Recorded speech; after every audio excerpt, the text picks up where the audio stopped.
All right, so let's begin talking about points and ordered pairs. So what is this picture that I have here for you right now? What do you see there? The coordinate plane. Very good. The coordinate plane is broken up into what? Four quadrants, right? Quadrant 1, quadrant 2, 3, and 4. In case you were unaware, there they are right there. So hopefully that is a review. When we're talking about points in the plane, like for example, what if I gave you 0.5 comma 3? What does the 5 mean? What does the 3 mean? What does that mean? Yes? Yeah, 5 is how many you go over.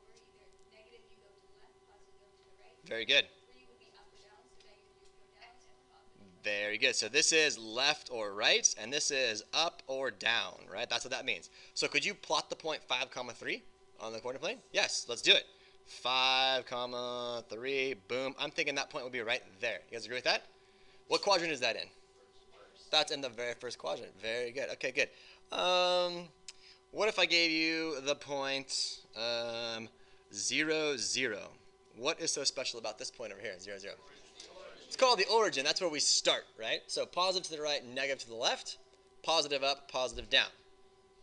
Here's you go. So your task right now, you and a buddy or whoever sits next to you, talk about this. Plot these points, and tell me what quadrant they are in, and I'm going to call on you to give them to me. It should take you about 45 seconds. So far everyone's doing a really good job. Let's talk about point D. What's special about point D? What's different than all the other ones? Yes, Kate. It's either in 2 quadrants or it's not in a quadrant. It's between quadrants. Yeah, it's neither in quadrant 1 nor quadrant 2. It's on the y-axis, right?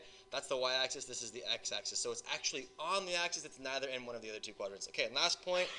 Connor, give me point E. Where is it at? That's on the line also. Which line? Be more specific, please. 2 and 4 or 3. Did you get here? That's where I got, right? Yeah. Did you guys agree with that? Is that point E for you? Okay, is that on the x-axis or the y-axis? So you would say point E is on the x-axis, negative 2 units. 2 units to the left of the origin. Very good. Okay, we're going to talk about the graph y equals 10 minus x squared. Anybody have any idea what that graph looks like already before we graph it? Questions? Yes. Hannah. I'm trying to get names down. Do you want me to predict what I can graph? Yeah, what do you think it's going to look like? It's going to be like a upside down. It's like a hump, like half of a McDonald's arch. She says half a McDonald's arch. And it's shifted to the right. And you think it's shifted to the right 10 units. Very, very interesting. Okay. Bust out your calculators. Boom. There they are. It should look like this. Okay. We are actually I'm going to teach you how to punch in calculator stuff and graph stuff and get points from all this stuff and teach you everything about the calculator. So right now, if you have anything on your screen, you can hit the clear button. And look, the red button will show you what I just pushed. Right? Very cool. We're going to graph this. To graph from the calculator, we hit this y equals button, which is up here in the top left-hand corner. Notice you should have a screen. Mine has colors. Yours may or may not have colors. See the red button? Yes. That's what you do. There you go. I love that red button feature. It's like, oh, that's the one you pushed. Okay, so notice we have this y1, y2, y3. What do all these mean? What do you think these mean? They're different lines. Those are different equations that we can plug in. Absolutely. We can have up to 9, it looks like, right? So let's plug in this one. Let me show you how to do that. We're going to plug in 10. So hit 10. And then this is a minus sign. The minus sign is over here on the right-hand side, so we have division, minus, there it is, so minus. And then we're going to punch in an x squared. The x is next to the alpha button. Look where my red dot is, it's right there.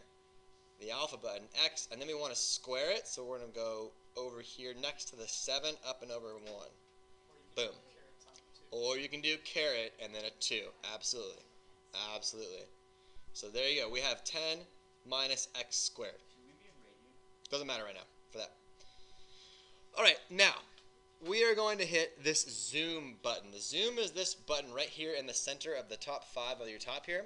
And just to make sure that everyone is looking at the same screen, we're going to choose the option of 6, which says standard. Now you have 2 ways you can get there. You can either push down 6 times, or you can just push the number 6.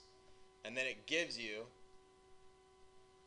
the standard window. Now everyone in the room should be looking at the exact same thing. Take a moment to see if you got this. Okay, so what we're going to do is, one thing with these graphing calculators is we can get ordered pairs from the graph. We can pull information from the graph. So I want to get the ordered pairs for my x values when x is -2, 0, and a +2. Now one way I could do this is I could just plug in the 2 for the x, or I could use the table feature of the calculator, which is something I hope is new to you. So every calculator has what's called the table feature, and it's right over here. But notice that it's in blue. So how do I activate that blue? I gotta hit the second first. So hit second, and then table, and you're gonna get a table of values. All right. So check this out. Your calculator can easily give you inputs and outputs, right? Okay, now look where you're starting, okay? My x value is at -2. Yours is probably at 0. So if I go down at 0, you should probably have a 10 over there, right? That's okay, just move if yours starts somewhere else, just move it up or down, yeah. Now, here's how you can reset your table, okay? You can reset the table by going second table setup, and you can start your table at 0. And then when you go back to the table, boom, we should all be at 0. See that? So you can reset it. Now, I'm asking you for inputs of -2, 0, and 2. So when x is -2, I got to go up, right? When x is -2, what's the output going to be here? Maybe 6. Yeah, there it is right there, right? So -2, 6. So I can get that information, and I can plug it into this would be negative, was it 6 or -6? 6, right? So what's the ordered pair that comes out? -2, 6. What would it be if I plugged in a 0? I would get 10, so I'd get 0, 10. Very good. What would it be if I plugged in a 2? That'd be 6 again, right? So I get 2, 6. So these points right here, these are my input values. Okay? These points right here, these are my output values, and these are my ordered pair. Use your graphing calculator, plug in a 2x squared minus 4, get the values for inputs of -3, 0, 1, or -3, 0, 1, and 2, and then make a quick little sketch off to the right. That's what I'd like you to do right now. It should take you about 2 minutes. You guys get something that looks like this on your table, right? And then when you go to table, to get those values out, you can just scroll up to -3 if you'd like, right? And you should have got a 14, 0 should have been a -4, 1 should be a -2, and then 2 should have been, what is that, 4?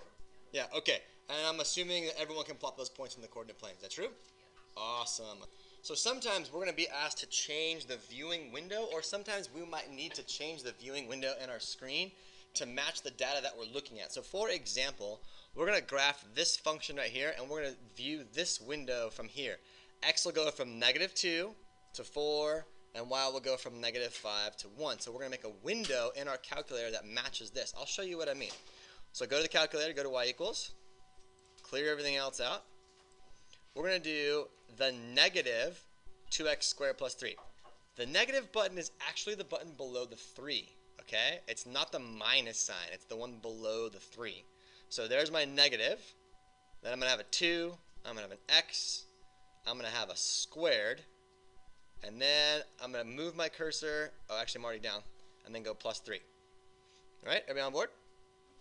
All right, so when we hit zoom 6, all right, notice that my window, what I'm looking at, goes from -10 on the x-axis to +10 on the x-axis, and +10 on the y-axis to -10 on the y-axis. You see that?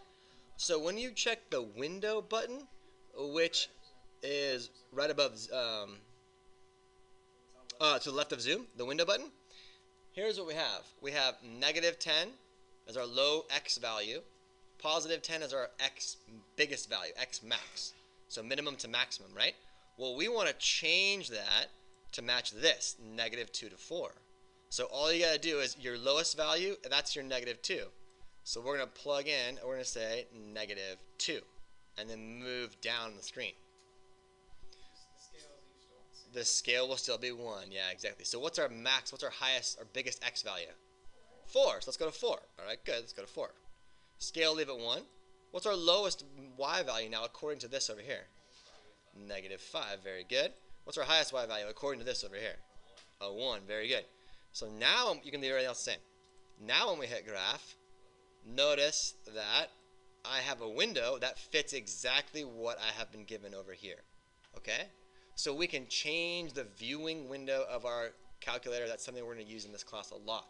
Now, how do I get back to where I was? Just hit zoom, 6. Boom, that will get you right back to where you started. Pretty cool, right? Alright, this is a program I use in this class. It's called Fluid Math. It helps us graph things really, really quickly when I want to talk about them with you.